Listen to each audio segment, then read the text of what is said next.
অপপ্রচার চালিয়ে ১/১১-র মতো বিএনপিকে মিডিয়া ট্রায়ালের মুখে ফেলা হচ্ছে বলে অভিযোগ করেছেন দলটির ভারপ্রাপ্ত চেয়ারম্যান তারেক রহমান।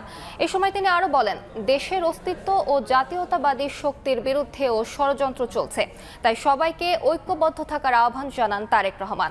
রাজধানীর বনানীতে লেকশোর হোটেলে অনলাইন অ্যাক্টিভিস্টদের সম্মানে আয়োজিত ইফতার অনুষ্ঠানে এ কথা বলেন বিএনপির ভারপ্রাপ্ত চেয়ারম্যান।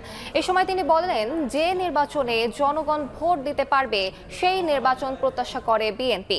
একই অনুষ্ঠানে দলটির মহাসচিব মির্জা ফখরুল ইসলাম আলমগীর বলেন, জুলাই আন্দোলনে বিজয়ী হলেও যুদ্ধ এখনো শেষ হয়নি, তাই দেশের বিরুদ্ধে যে ষড়যন্ত্র শুরু হয়েছে তার বিরুদ্ধে যুদ্ধ করে চক্রান্ত ব্যর্থ করে দিতে হবে।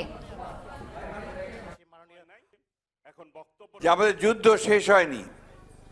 5ই আগস্টে আমরা একটা বিজয় অর্জন করেছি, যে এখন নতুন করে আবার আমাদের যুদ্ধ শুরু হয়েছে।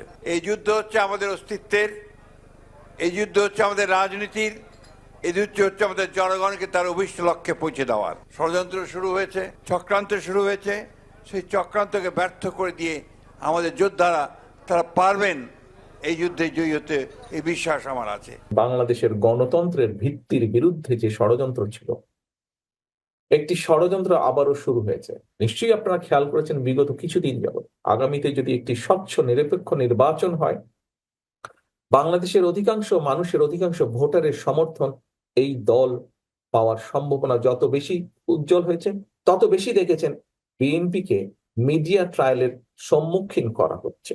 এই মুহূর্তে বাংলাদেশ জাতীয়তাবাদী দল তার সকল অনলাইন অ্যাক্টিভিস্টের সহযোগিতা যে কোনো সময় থেকে সবচেয়ে বেশি প্রয়োজন এখন।